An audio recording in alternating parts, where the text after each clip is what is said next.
welcome to Tomorrow Never Knows with Bob Wilson, me, and Sir Warren Brown of the Beatles Kingdom. Our very special guest today is Susan Shumsky, author of Maharishi and Me, put out by Skyhorse Publishing. So what is it really like when you're in Maharishi's ashram in Rishikesh? Well, I was there in 1970, and at that time, it was a very peaceful, wonderful ashram in the jungle.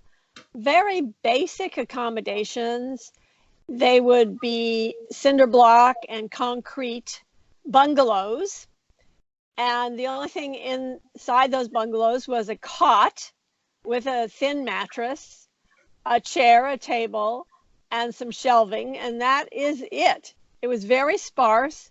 The toilet was outside. The shower was outside. It was quite primitive, actually, but there was a lecture hall. And there was a dining room when I was there, not when the Beatles were there. They didn't have a dining room. They ate outside under a trellis. And the monkeys would often come and snatch a piece of toast or two. So were the Beatles, how did the Beatles react to being in such a primitive setting? I guess by then they were kind of used to being in the lap of luxury most of the time. I think they thought it was somewhat comfortable. At least they expressed that. Somewhat comfortable, though it was in this jungle. I mean, it was a very dense jungle there. There were all kinds of exotic insects, millipedes, centipedes, scorpions. There were tigers. There were peacocks that would make a lot of noise, a lot of clatter, and also crows, and lots of monkeys jumping up and down on our bungalows. Monkeys jumping around. It's not, if you're in the jungle, what about really dangerous? Were there any really dangerous animals running around there? Well, some people did spot tigers, yeah, but nobody actually was hurt by any game, put it that way. All right, well, that's a good thing. When I know the Beatles were always taking pictures when they were up there for meditation, did they have their cameras with them or did they put all that stuff away? The Beatles did bring cameras. There are pictures of the Beatles holding cameras when they were in Rishikesh. So, yeah, they took pictures. They also took some video that has been shown. I think Patty Boyd probably owns most of that collection. And that you find it on the internet if you look for it. All right, that's pretty cool. So they're out there in the jungle with you guys. When the Beatles arrived, it was kind of a big surprise to everybody that was there. People that I talked to, who I was close friends with many of the people who were there with the Beatles, because no one knew that they were coming. It was really a secret, you know. And the people who were there were taking a teacher training course. They were there to learn how to become teachers of transcendental meditation. So that was their purpose. And then when the Beatles showed up, it was a big publicity circus. There were a lot of reporters that would come. They would actually try to climb the trees and try to get pictures and try to get in. But Maharishi would not let any reporters inside the ashram.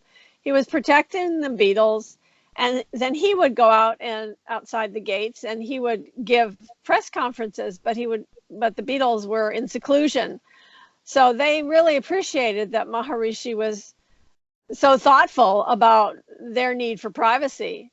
No, you have to help me through. I just want two things from the start. Help me with two words because I have like a Queen's accent, I think, from New York. So it's Rishikesh, and how did you say? I would say ashram.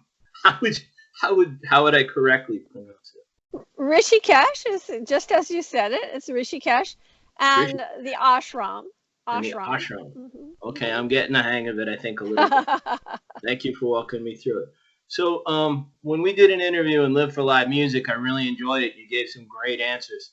And I just wanted to ask, what are the reasons that George and John, they had stayed on longer than Ringo, who I think had stomach trouble, and Paul had gone for home? So those two guys stayed a little bit longer. And you had before mentioned like some of the reasons in the article why the other two guys suddenly left. What happened with George and John? Did that have anything to do with Mia Farrow or what was going on there? Okay, first of all, it had nothing to do with Mia Farrow because Mia Farrow left on March 7th and the Beatles left on April 11th or 10th, depending on which country you're in. So what happened was Ringo was there for 10 days. And he was there with his wife, Maureen. Maureen hated the insects. She was actually terrified of insects. And it is said that a single fly kept her hostage for hours until Richie or Ringo returned to kill the insects and to dispose of their carcasses. So that was one obstacle. Another obstacle was that Ringo had peritonitis as a child. So he was having trouble with food. He had brought with him an entire suitcase filled with Heinz beans.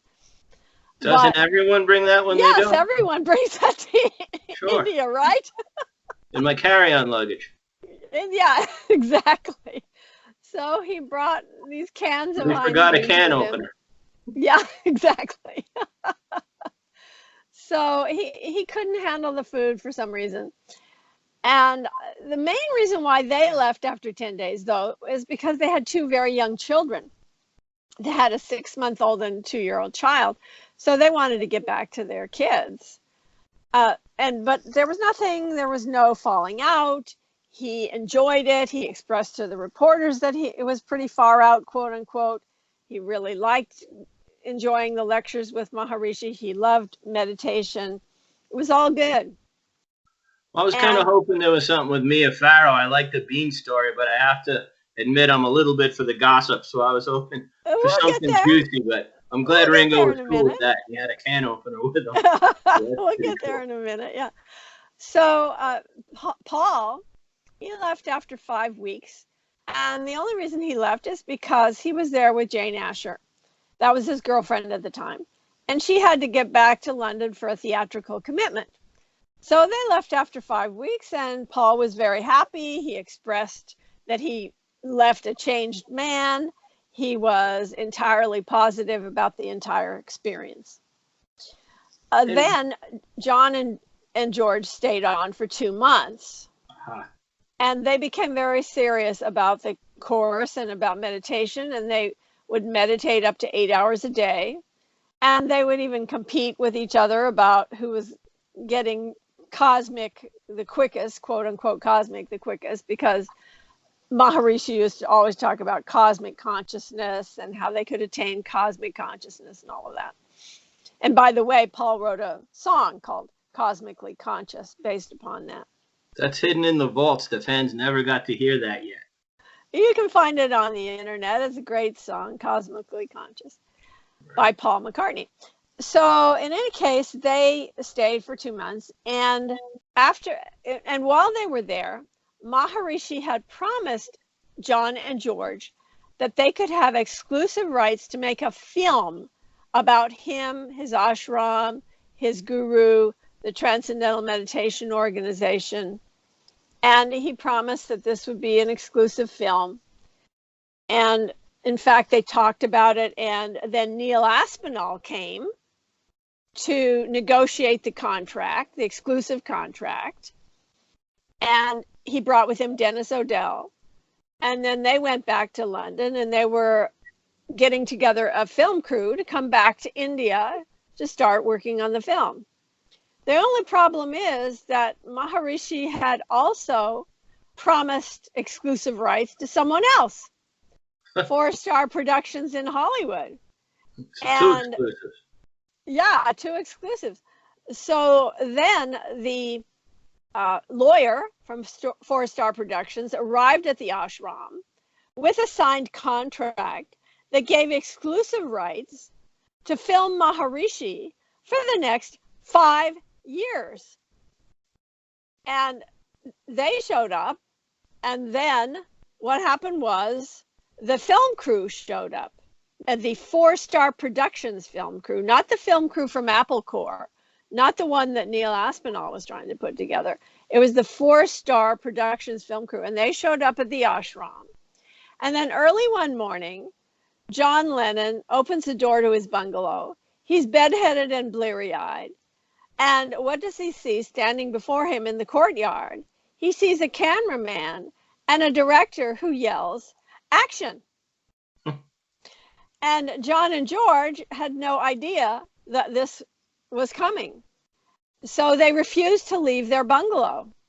They would not. They refused to go to the lecture hall where the cameras and the lights were set up.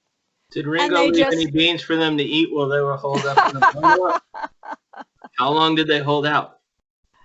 I was only, I think, for a day or two before they decided to leave. All right. So they were furious about the whole thing. And they started to think that maybe Maharishi had been using them for publicity all along. Well, I mean, sure, he was using them for publicity. They were using him as well. Everybody was using everybody. The Beatles never paid 1 cent to go there to ever study with Maharishi. They didn't pay 1 cent to go up to Bangor, North Wales to learn Transcendental Meditation. They never paid a cent to go to the ashram. And the reason I know that is because Ringo told reporters that we never spent 1 cent on Maharishi. So, but they thought that they were being used, and they had a couple good reasons, because Maharishi had put out a record album in 1967, and on the cover of the record album it said the teacher of the Beatles, the spiritual teacher of the Beatles. That's what he claimed he was, and without getting their permission.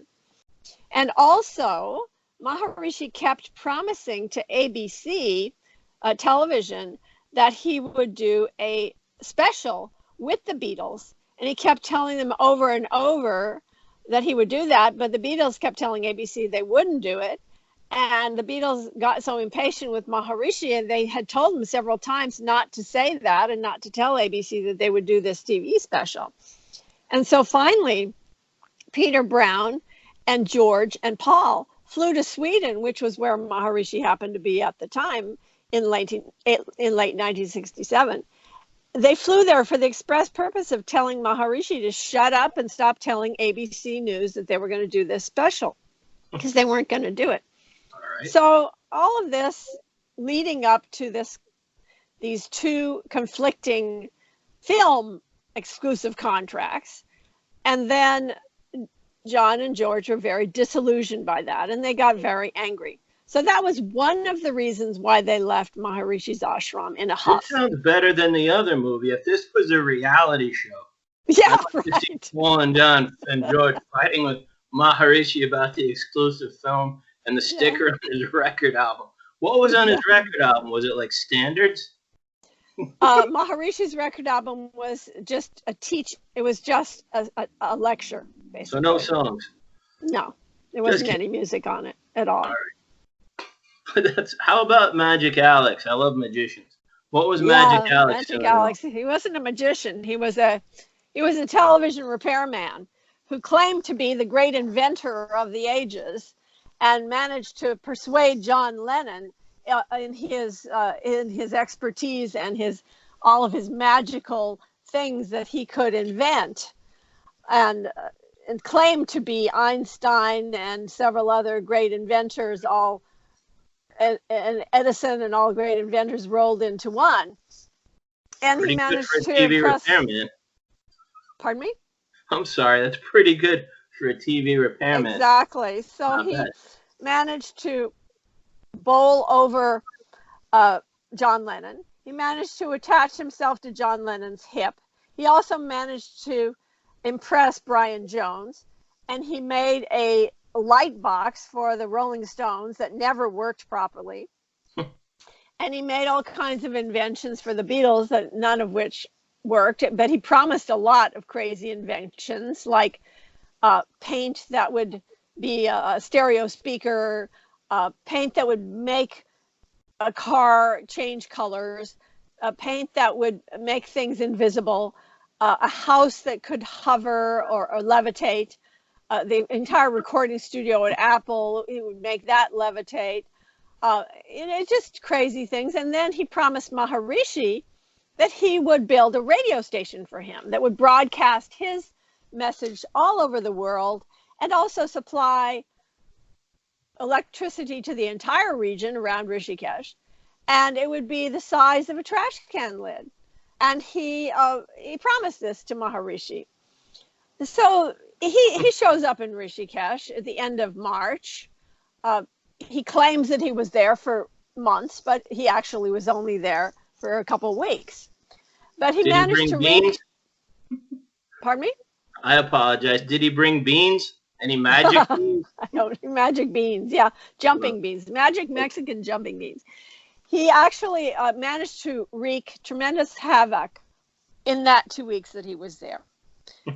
First of all, he arrives at the ashram. He says the ashram is filled with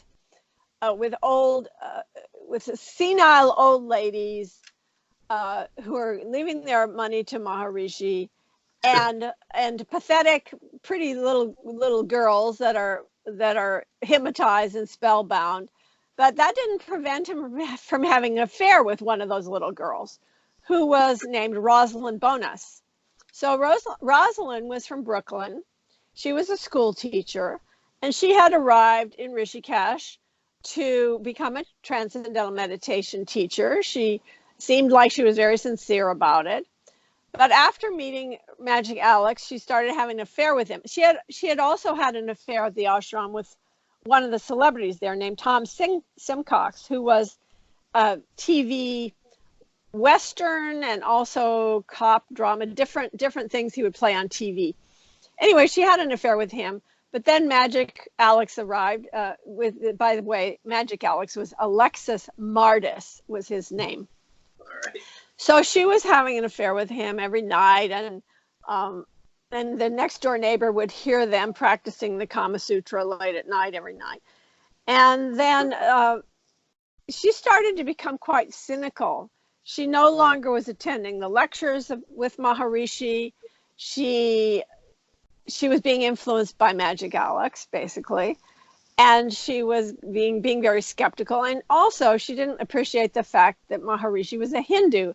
Well, I mean, duh. She went to an ashram in India. What did she expect? She thought she thought he might be, a Catholic. I don't know what her thinking was, but she was in an ashram in India. And all of a sudden, she found out that he was Hindu, and he was actually teaching Hinduism or Hindu ideas.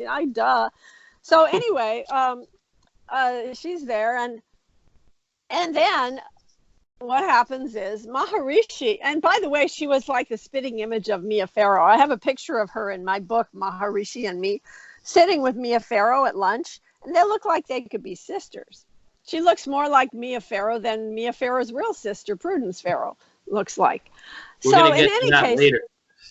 Yeah, so anyway, Maharishi apparently made a pass at Rosalind, which doesn't surprise me because Maharishi made a pass at several women. And I was in his ashram for 22 years, and I was on his personal staff for 6 of those years, and I know several women whom he had made a pass at. So he happened to make a pass at Rosalind, and Rosalind told Alexis, and Alexis claimed that he hid outside Maharishi's bungalow, and he observed Maharishi hugging Rosalind. By the way, they were both fully clothed, so it isn't like he saw them in flagrato. In flagrato, how do you say that? Or any delicto or anything. But the reality is what he did was spread rumors throughout the ashram about Maharishi making a pass at this woman. And she was also spreading those rumors. So the rumors were going all around the ashram. And the Beatles found out about it, obviously, because, he was friends with the Beatles. That's the reason he came to Rishikesh in the first place. Like the Beatles never hugged a woman. Yeah, right. Especially John Lennon, yeah. So in any case, they, I shouldn't say especially John Lennon. George was also a big womanizer as well. So in any case, they got very furious once Alexis convinced them that Maharishi had made a pass at this woman. And this was on top of the film thing, the film controversy. So basically, they got very angry overnight, and the next morning they left in a big huff. They just walked out on Maharishi. You mean a huff is like umbrage, or that was the name of a car in India? They left in a huff. I'm sure it was an ambassador, which was the taxi cabs in India at that time. Gotcha. So in any case, they after they left in a huff, or actually before they left in a huff, John Lennon is waiting for the taxis, and he writes this song, and it goes, Maharishi, what have you done? You made a fool of everyone. Maharishi, you'll get yours yet, and all of these lyrics. And there's also all these expletives in the song. He cursed and said horrible things about Maharishi that I cannot repeat on this podcast. All right. And then what happened was George noticed that he was writing this song and singing this song. He said, what the heck are you writing? You can't sing that. You can't do that. And so John changed it from Maharishi to Sexy Sadie. And Sexy Sadie became the seductress in the song. Now, was there a Mrs. Maharishi? I mean, if he's lonely, No. where is he supposed? Did he go to like a dance? Where is he supposed to find a significant other? No, he was supposedly a monk. He was supposedly a life celibate. That's how he portrayed himself. Okay. Do you realize that this? I've heard many stories, but this is a movie.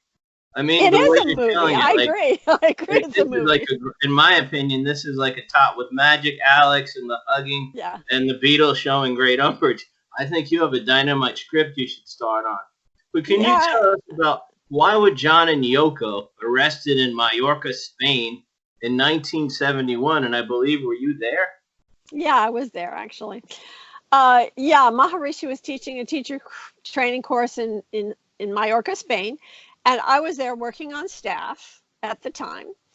And John and Yoko showed up at the Samoa Hotel where Maharishi was staying. And they were looking for Tony Cox. They were actually looking for Yoko Cox, who was Yoko Ono's ex-husband. He had custody of Kyoko.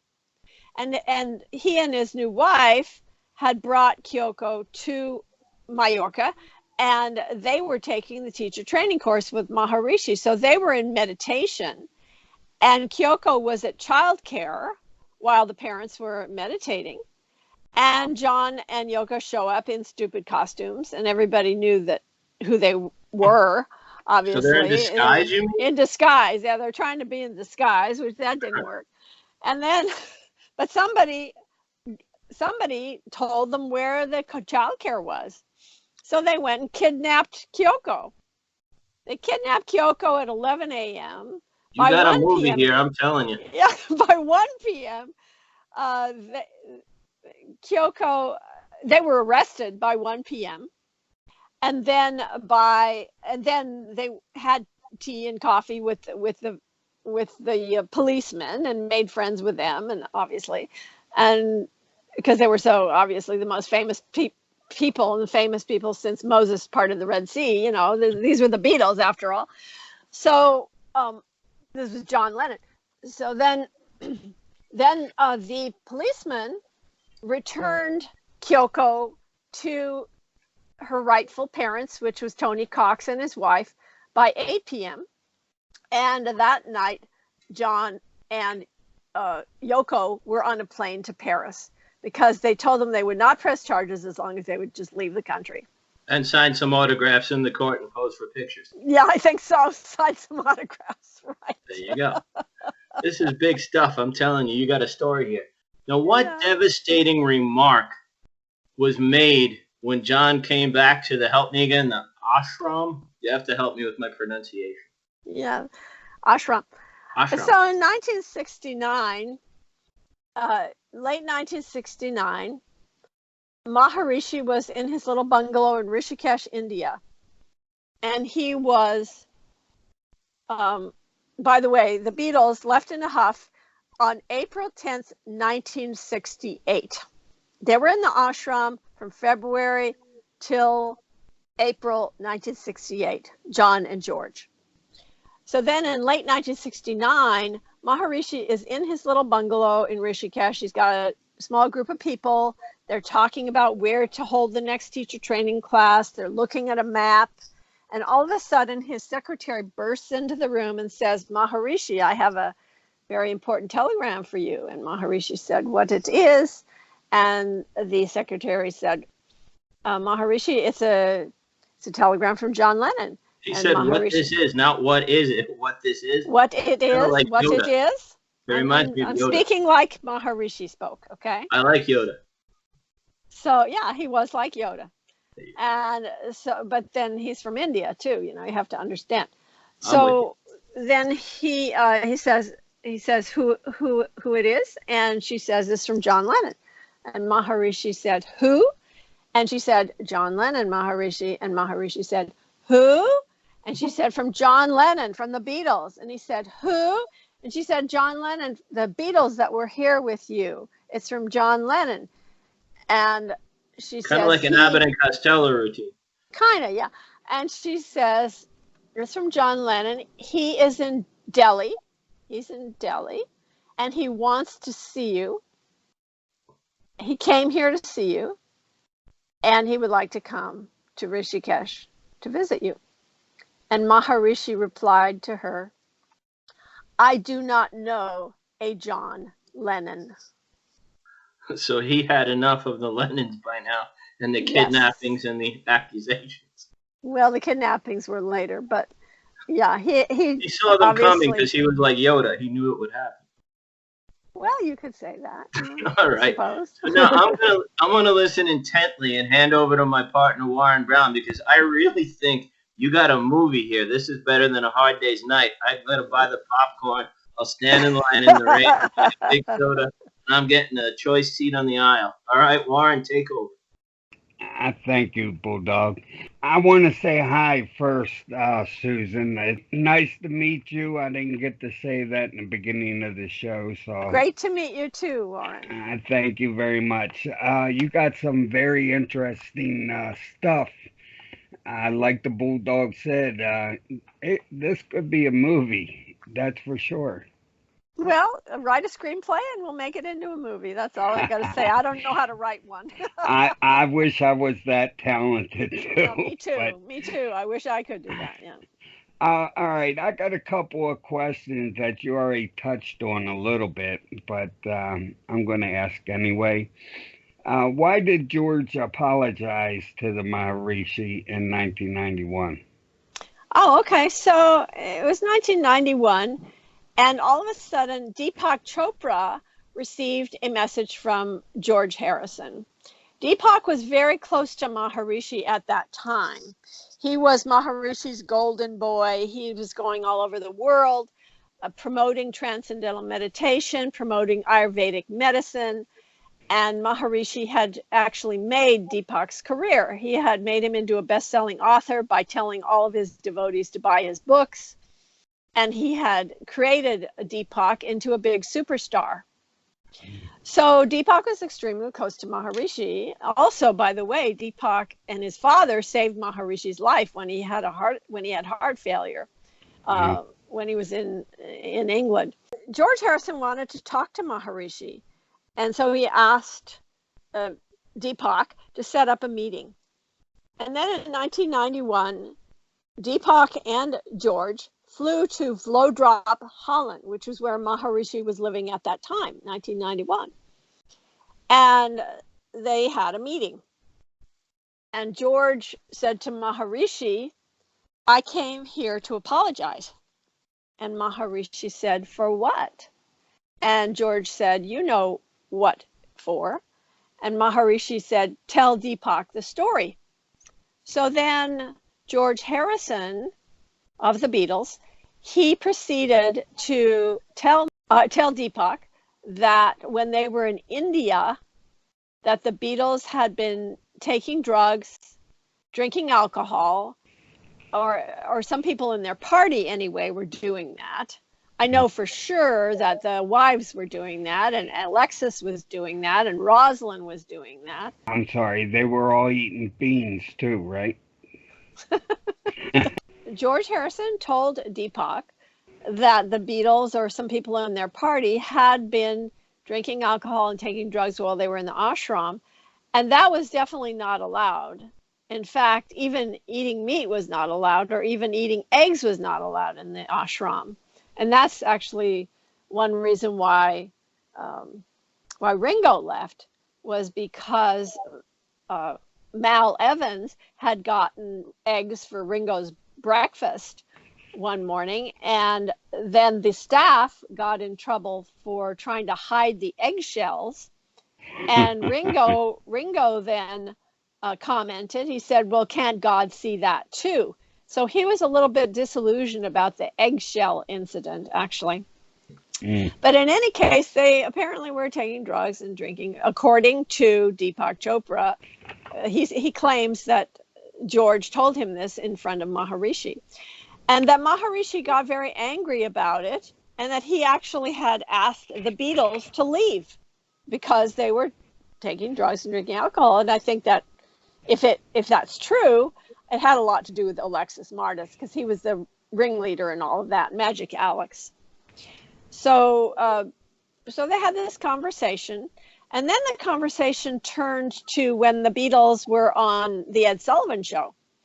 And Maharishi talked to George Harrison about that, and he said that he had heard that when the Beatles were on Ed Sullivan, that there was no crime whatsoever anywhere in the United States during that hour of the TV show.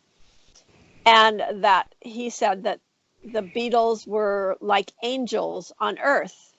And he also said to George, I could never get angry with angels, no matter what John Lennon said about Maharishi. He could never be mad at angels. So with that, George Harrison apparently broke down and cried. And then he said he loved Maharishi, and Maharishi said he loved George. And so this is the story that Deepak Chopra reported to the Times of India. Why did the Beatles make a pact to never reveal why they left India? You know, when the Beatles left India, they were very evasive with any of the reporters.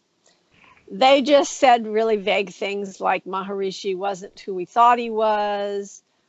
We thought that he was something very special, but he was just an ordinary man. And they were a little bit evasive. They didn't go into any detail. And Peter Brown says that the reason why they did that was because they felt that it would not reflect well on them if they would tell the truth about what happened there. Well, you know, the question is whether Maharishi actually threw them out and sent them away or not, as Deepak claimed, or what the real story was. It's a little bit hazy. Right. So the reality is that after they left, John and Cynthia, his wife, they took a taxi cab. The taxi cab had a flat tire. The taxi driver disappeared. They were in the middle of the night, and they had to hitchhike to get back to New Delhi. Wow. They finally got on a plane, and on the plane, John got very, very drunk, and he admitted all of his indiscretions to Cynthia in a drunken stupor all the way back to England. And she was in total shock because she actually had believed that John had been faithful to her the entire time. So then they get back to London, and John sees Paul, right? And Paul says, well, what the heck happened? Why did you leave early? And John says, well, we can't go following him. He's just an old lech. And Paul says, well, I mean, really? Who's the old lech? No, he didn't say that, but he did express that he thought that John was being a prude. You know, why would he be so uptight about Maharishi making a pass at this girl? Right. Who was the real Bungalow Bill? Yeah, Bungalow Bill. Remember I was talking about the tigers and so on in the jungle? Mm-hmm. Well, there was a gentleman there who was Nancy Jackson's son, and his name was Rick Cook. Nancy Jackson was one of the women that was on the teacher training course. She was a socialite from California, and her son, who was like this Ivy League kind of jock kid, showed up at the ashram. He was not taking the teacher training course, but he showed up there to visit his mom. So then they went out on a tiger safari. Okay, well, back then a safari wasn't going out on a Jeep and looking at animals. It was actually going out and killing big game. I mean, it was actually Wow. killing animals. So Hmm. they rode out on elephants and they rode into the jungle. And then the elephants drove the tigers into what they call the kill zone. Hmm. And then they went out up onto this platform on a tree, Nancy and her son Rick. And then she spotted the tiger, and her son Rick killed the tiger. And then they came back to the ashram to brag about their exploits of their tiger kill. Amazingly, they really thought that a Hindu vegetarian yogi was going to want to hear about a tiger kill. So they show up in Maharishi's bungalow, and John Lennon and a lot of the other Beatles and wives were sitting there when they came to tell Maharishi all about the tiger hunt. And Maharishi is just sitting there glaring at Nancy as Rick is describing how he killed the tiger. And then Maharishi says to Rick, well, you had the desire, and now are you done with that desire? And it made Rick feel very ashamed. And he said, I don't see that I'll ever kill another animal again. And in the midst of all this, John Lennon pipes up and he says, well, isn't that a bit life destructive? Well, I mean, okay, that term, life destructive and life supporting, were something that Maharishi used to always use. He used to talk about nature support, life supportive, life destructive actions. And so John Lennon was really quoting Maharishi when he said that. And then Maharishi said, life destruction is life destruction, finished. So that was the story of Bungalow Bill. And if you read or hear the lyrics to that song, it's, the entire story is there. I mean, it's all there. It's laid out, the Right. whole story. Yeah, Yeah, that's very interesting. I it never knew is. the story behind Bungalow Bill. Very Exactly. interesting. It is, yeah. All right, I'm going to go a little off track here. I do graphic art on the computer, Mm-hmm. and you can see some of my art on Warren Brown's art page, and also the Beatles Kingdom and Tomorrow Never Knows on Facebook. Do you have any projects currently going on that I might be able to do some art for you? Well, you never know. My agent has has a book proposal right now that he's trying to sell. We'll see if it gets sold, and if it does, you never know. Sounds good. All right, I'm going to hand it back over to the Bulldog, and I'm sure he's got some interesting questions to ask. Well, just so you know, Warren wasn't cornering you into a sale. Warren donates a lot of his art. He usually makes something special for each guest, and he gives Wow. it to them. Oh my So goodness. he wasn't looking for a commission there. He's made different things for each guest, and he either made them a page banner or some art, like on canvas art. Oh my He makes goodness. mugs and he gives them Wow. to him. So I wanted you to know he wasn't That's cornering you amazing. for a sale there. Yeah, He's that's very totally generous. amazing. Yeah. And But you can go to Warren Brown's art page, and Mm-hmm. I have my art on there, and you can look through it, and if it's good enough for you, I'll make you something. Cool. Thank you. I thank you very much. Back to Bob. and he's very talented, I say. But I gotta Hmm. go Wow. digress a bit here. The Beatles are in India. Oh, so far, I'm okay. Yep. And there's a jungle around, and the Yep. Beatles are out hitchhiking. What are Beatles in India near the jungle? What is the experience of hitchhiking like in India? Was it two of the Beatles? This was George and John. No, this was John and his wife Cynthia. Their taxi broke down as they were driving from Rishikesh to Delhi. Somewhere on the road, their taxi broke down, and because of a tire, and the taxi driver just abandoned them. He just disappeared. So then they ended up trying to get a ride to Delhi. you know, and they weren't in the jungle probably by that point because it's not all jungle between the jungle is up in Rishikesh. It's not on the road to But I Delhi. mean, it mustn't be. I mean, like how, like where would you know? Was this a city or was this like rural? Rishikesh is a small village in the Himalayas. There's another village near there called Hardwar. But between Hardwar and Rishikesh and New Delhi, which is the large city, Delhi is the big city, it's just little villages along the way. There would not be any big cities anywhere on that road. So I mean, they weren't in danger. Yeah, maybe they were in danger, but they Right. managed to get to Delhi okay. They All right. managed to get a ride. So now they hitchhike to where they're going, Yeah. and they get on the plane, and then you're saying John is confessing all of these indiscretions to his wife. Did Yeah, he got anybody drunk. mention Yeah. like one? Suppose this was like a not a private flight. I take it they were on a commercial flight, and he starts Yes. doing this after the Yeah. poor woman was just hitchhiking her way out of the near jungle. This is definitely a movie. I mean, did anybody comment on like that? You heard like how his wife reacted to this? I mean, this is a lot for the poor woman to be going through.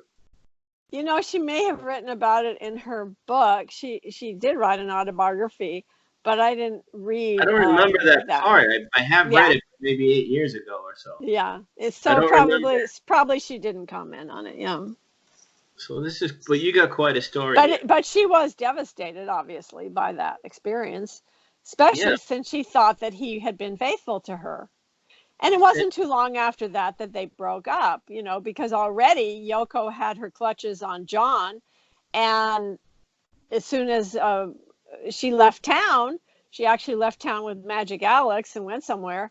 And then when she got back, Yoko was sitting in her bath in Cynthia's bathrobe in the in the kitchen with John.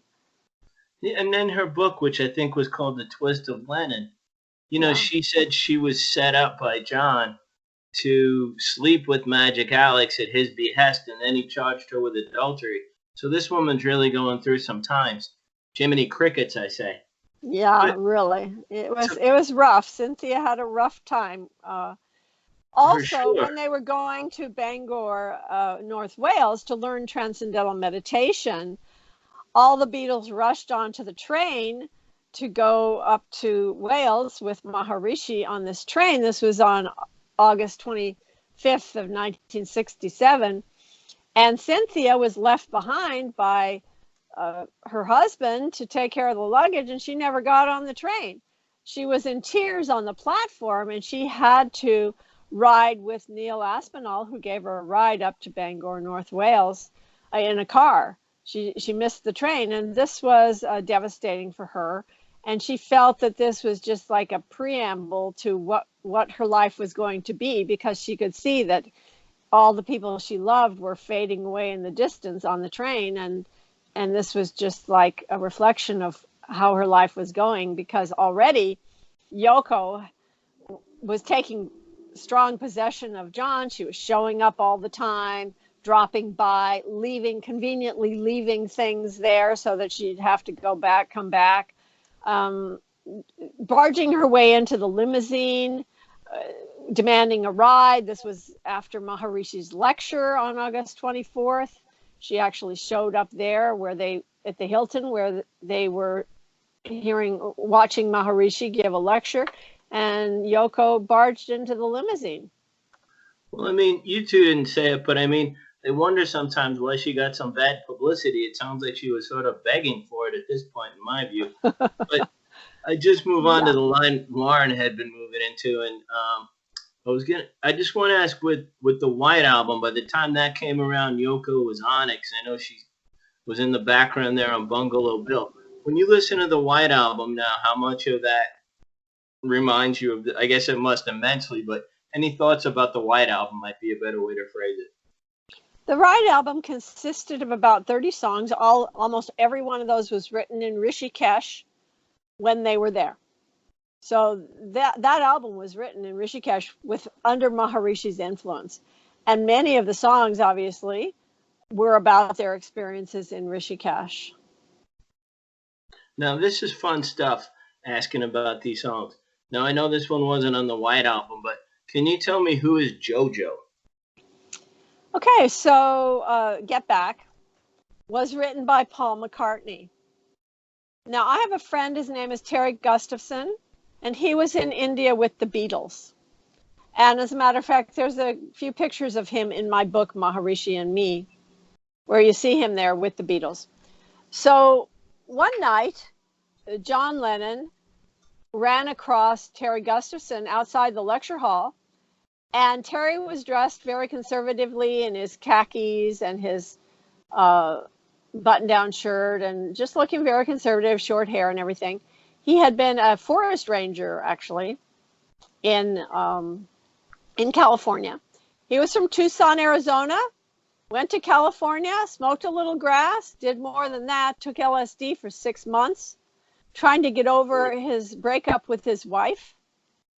And so he runs across John outside the lecture hall, and John Lennon is dressed, as Terry describes it, he was dressed with white bell-bottom pants, a red sash, a purple paisley cape, eyeglasses that had strobe lights on it that were flashing on and off, and his hair dyed seven different colors, and he was wearing shoes that were Egyptian shoes with curled up on the toes that were green. And this was how John Lennon was dressed. And John says he didn't wear this hitchhiking, I hope. I don't think so. They actually changed their clothes before they left India. They were no longer in their Indian flowy clothing when they left. Just to answer that question seriously, yeah. So John says to Terry, "Look at me, look at you. One of us don't belong here. Get back to Tucson, Arizona. Get back where you once belonged." And every time John would run across Terry Gustafson in the ashram, after that encounter, he would always tease him and tell him to get back. Now, the reality is, Paul McCartney wrote Get Back. And Paul McCartney claims that JoJo is not anybody. However, Terry definitely claims that it was about him. I believe him. And how about Blackbird? Well, when the White Album first came out, Paul McCartney said that Blackbird was about listening to a crow early in the morning, or a blackbird early in the morning. I tell you, the crows in Rishikesh certainly didn't sound like the Tweety birds on that song. They were screechy crows in the ashram, which I would hear really often. But in any case, Paul, when the album first came out, said that it was about a blackbird that he heard early in the morning. But then decades later, he decided he would give greater gravitas and import to the song. And he said, well, it was really about an African-American woman, meaning bird, a bird, that's what they called women back then in England in the 1960s. And that it was an African-American female in the civil rights movement. Now, the song is actually a very touching song. It's a beautiful song. It's my favorite song on the album. And it really moves me to tears quite often when I listen to it, because it is very deep and it's beautiful.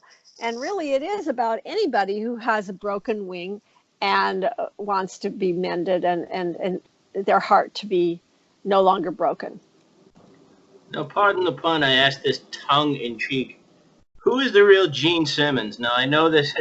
I was just picturing Gene Simmons from Kiss running around the ashram. Ashram, I apologize. But this is the other Gene Simmons. Tell us about who is the Gene Simmons lookalike in the Maharishi song. Oh, yeah. Okay. There's a song called the Maharishi song that John and Yoko sang and recorded. You can find it on the internet. And it is a really scathing song about Maharishi. And the Gene Simmons look-alike in that song. Gene Simmons was a famous actress back then. So it wasn't the guy from youngsters. Youngsters wouldn't know who Gene Simmons is, but she was a very famous actress back then. Okay. And there was a woman in the ashram who who I knew personally. She was a friend of mine. And she was with the Beatles in India. And her name is Nadine Louis. So Nadine Louis is that woman that John and Yoko sing about in the song, the Maharishi song. And her husband was a very famous music producer, and he produced. Joni Mitchell was his main client that he produced, but he produced many famous folk rock artists and so on back then. So, yeah. Now, this is fun going through all the songs as a Beatles fan to hear your insights into them. Yeah, it is fun. One of the big ones for me that I want to know about is, because now you're saying they were by the jungle. Everybody's got something to hide except for me and my monkey. That's a song by John Lennon. And that song is about Maharishi's expressions. Everybody's got something to hide except me and my monkey is, come on, it's such a joy, take it easy. So Maharishi, because I lived with Maharishi for so long, I knew what his favorite go-to expressions were. He would often say, come on, or come. When he wanted somebody to meet with him or get close to him, come to his room, come to his meeting, he would always say, come, or come on. And then he would always say, it's such a joy. It's such a joy. That was one of his favorite expressions. And then another one was, take it easy, take it as it comes. Take it easy, take it as it comes. So those expressions, that is the lyrics of that song. Everybody's got something to hide except me and my monkey. And John then later said that the monkey was Yoko Ono. And he also claimed that the song was about him and Yoko. He's never admitted that the song is all quotes from Maharishi. But George Harrison did say that these were all quotes from Maharishi. He did admit it. No, okay, so the song about the monkeys copulating, that's a different song.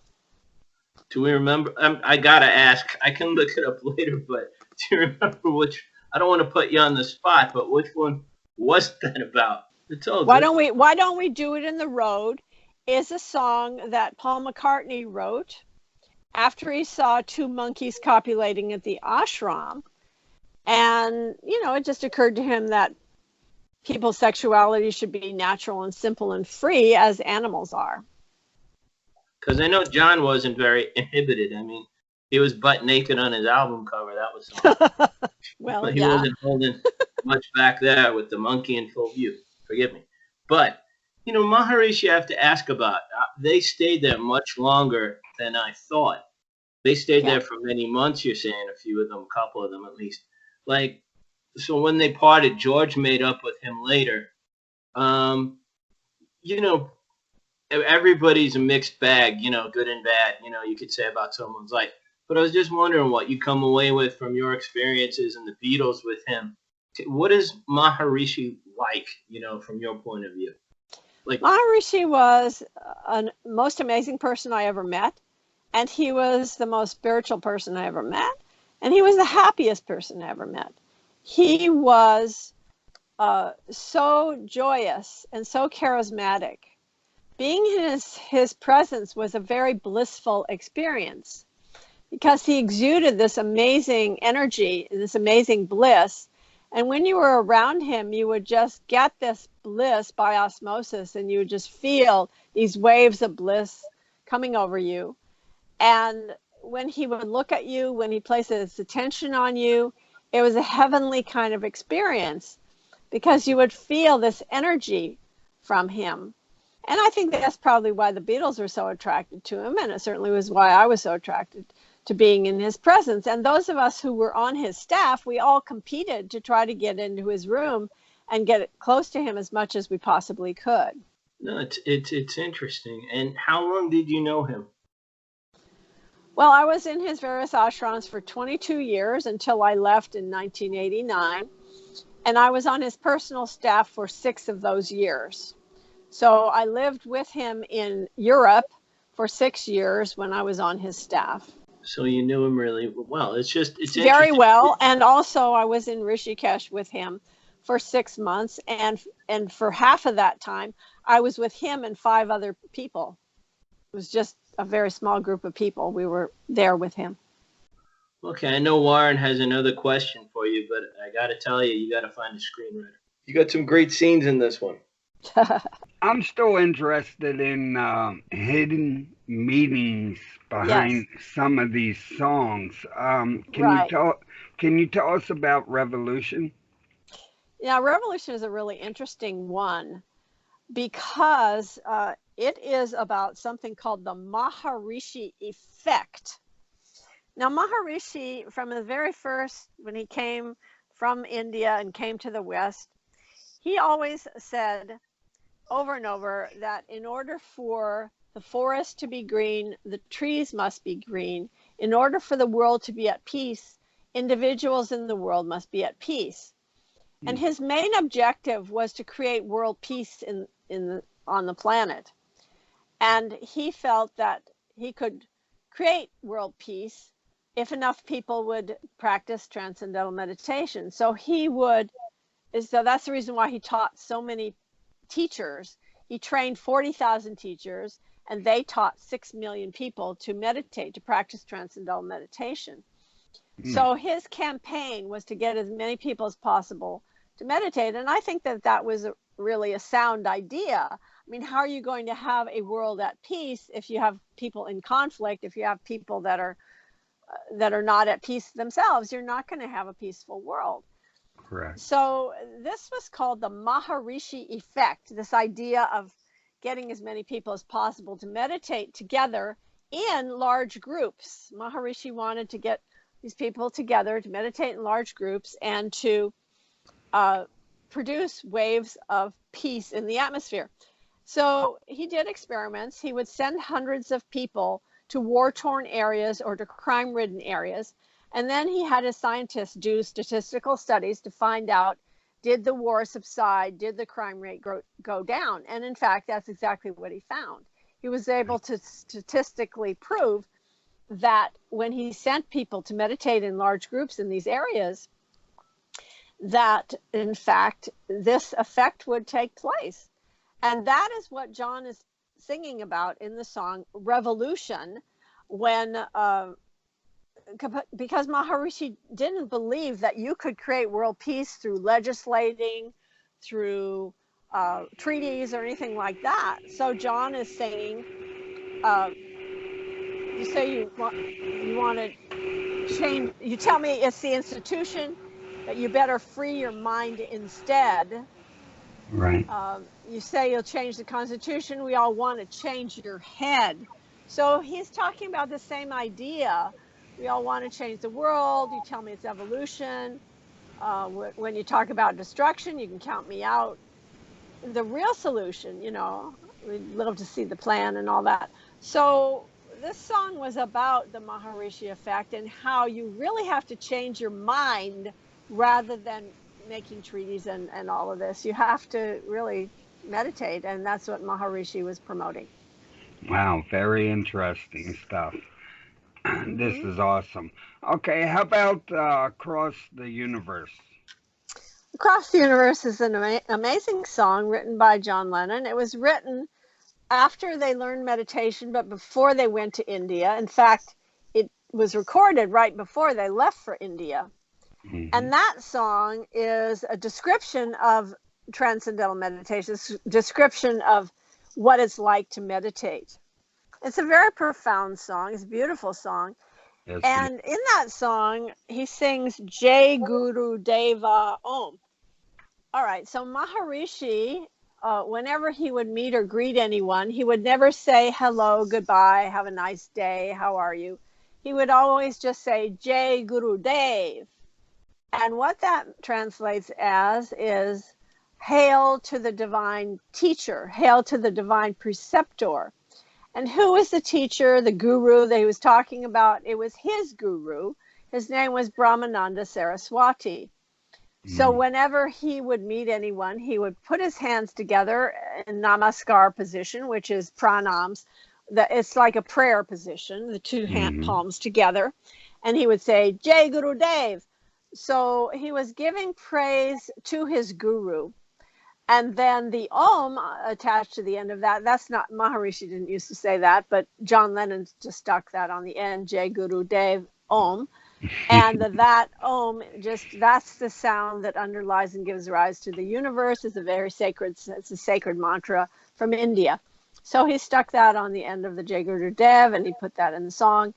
And it's a beautiful song. Yes, it is. Very nice song. One of my favorites. Yes, Uh, me too. okay, I'm going to talk about a George Harrison song, or Yeah. you could say Ringo too, I believe. But how about My Sweet Lord? My Sweet Lord was written by George Harrison, and he wrote it in 1969. And that song is, I often ask audiences, so who's my sweet Lord? And audience will say, oh, well, that's Jesus, of course. That's not Jesus. This song was not written about Jesus, I promise you. It was a song about Lord Krishna. And at the time, George Harrison was a devotee of Krishna, Lord Krishna, and he had joined ISKCON, which is an International Society for Krishna Consciousness. And that was founded by Swami Bhaktivedanta way back when.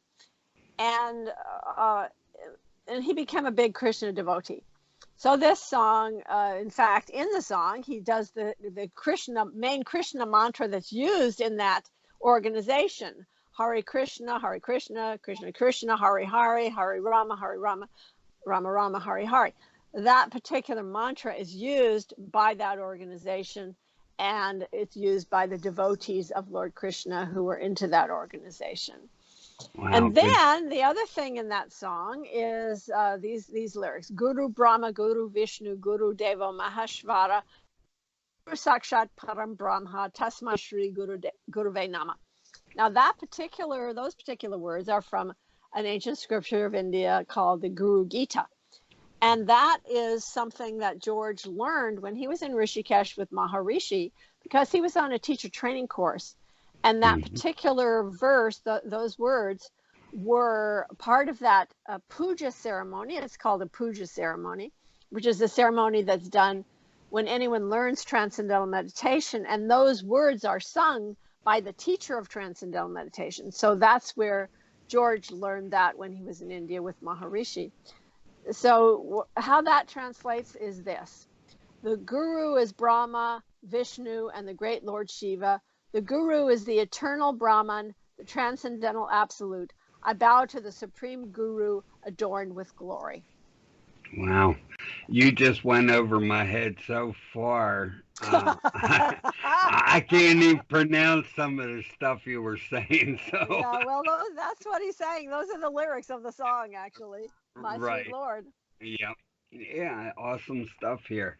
Well, with everything being said, I want to thank you for speaking with me and answering some of my questions. And I'm going to hand it back to the Bulldog for the closing remarks. Just something comes to my mind. I read a book by Jeff Emmerich, and he was one of the Beatles sound engineers. It's called Yes. Here, There, and Everywhere. Right.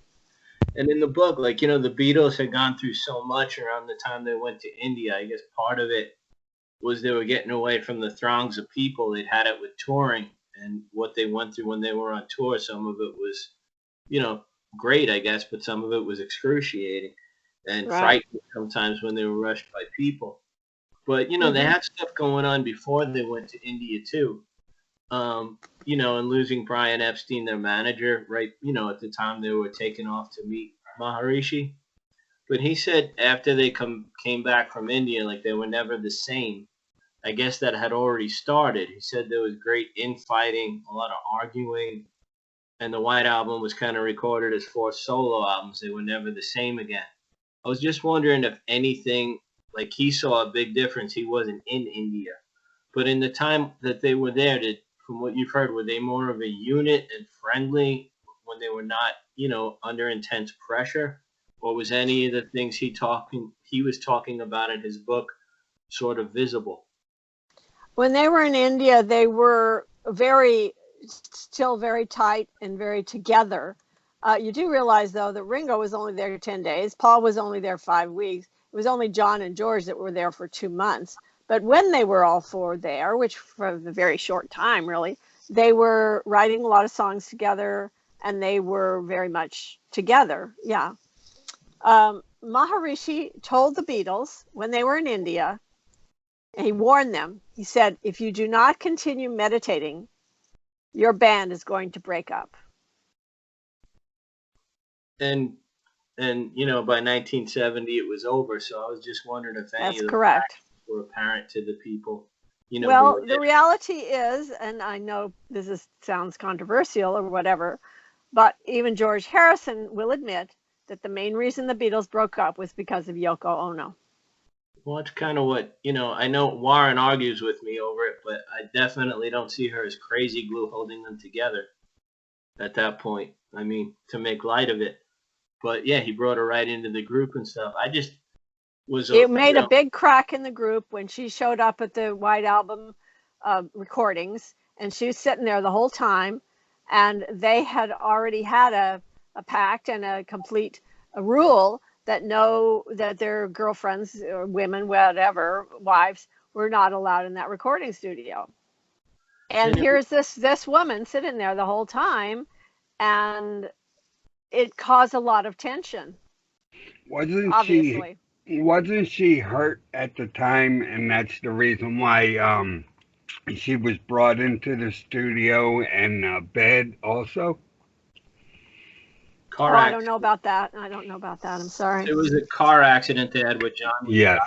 And he went off the road with his son Julian in the car.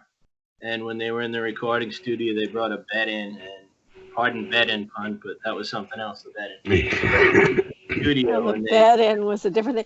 But no, I didn't. I'm sorry, I didn't know about that. But I don't see that would be a reason to bring your wife into your recording session. I mean. Well, yeah, it was adding 10. I mean, they had never had anyone else in the sessions, and all of a sudden she was there, you know. Yeah, it was very, very uncomfortable situation, and it caused tremendous fighting, and it was bad. And George blames Yoko. He does. I mean, he said it. Yes, he did. That's kind of my point of view of it too. And I mean, George was there, and you know, I always kind of felt nostalgic that I had wished at some point they had gotten back together. And like Tony Bramwell has said, I think we all, yeah. That he said that he thinks had John lived, that there's a good chance that they would have played together again. Well, yeah, maybe. That would have been. It's sad that they broke up. It's very sad. But you know what else is cool? Your book, Maharishi and Me. Where can the people find that? And do you have a website or any other works you want to mention? Yes, I have 17 books in print, and Maharishi and Me is one of my most celebrated books. It's won 12 book awards, and it's probably my best written book for sure. My other books are all spiritual self-help books, but Maharishi and Me is my memoir, which is about my experiences with Maharishi and also all these celebrities' experiences with Maharishi, not just the Beatles, but also Mike Love and Doug Henning, Andy Kaufman, Deepak Chopra, Paul Horn. There's so many people that were with Maharishi, close with Maharishi, Mia Farrow, Prudence Farrow, her sister, dear Prudence, and all of that. So it's filled chock full of very fascinating stories like the ones that I've been telling you tonight. That's just a very small snippet of what the entire book reveals about the Beatles and Maharishi and their experiences, and all these other great celebrities as well, John Gray included. So Maharishi and Me, you can find it, get it from the bookstore, or get it from Amazon, get it from Target, get it from Barnes and Noble. My website is there. I do have a website for the book, which is maharishiandme.com. maharishiandme.com, but that's kind of hard to spell. So how about just drsusan.org? That's the simplest website I've got, drsusan.org. And also I have another wonderful website, which is about spiritual travels and holistic travels and so on. And that's divinetravels.com. That's divinetravels.com. That's plural on the divine travels, divinetravels.com. So check that out, and I'd love for you all to read the book. And if there's any great screenwriter out there who wants to write a screenplay, please do. At the end of the show, we have a little tradition where we sing the end, and in the end, Yeah. So prepare yourself for that if you're willing to have a go at it. But can I ask one more question? Sure. You brought up Mike Love, and also somebody who's mentioned Maharishi before is John Densmore of the Doors. I find that very interesting people. Robbie Krieger, yeah. I won't get you up for a book because you gave me one when I did the print article, but I'd appreciate just hearing those stories. About? Mike Love and the Doors. Anything about them. Okay, all right. Well, the Doors, I knew them because they would come to Maharishi's class, the retreats that he would hold. And I had a crush on Robbie. And Robbie gave me a big ring, actually. He gave me this big cabochon ring with this giant black sapphire on it. It was kind of cool. Anyway, I had a kind of obsession with Robbie Krieger and John Densmore.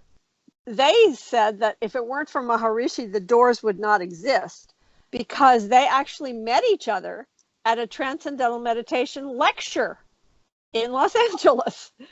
So that's where they all met and got together, and then they founded the Doors, which is kind of cool.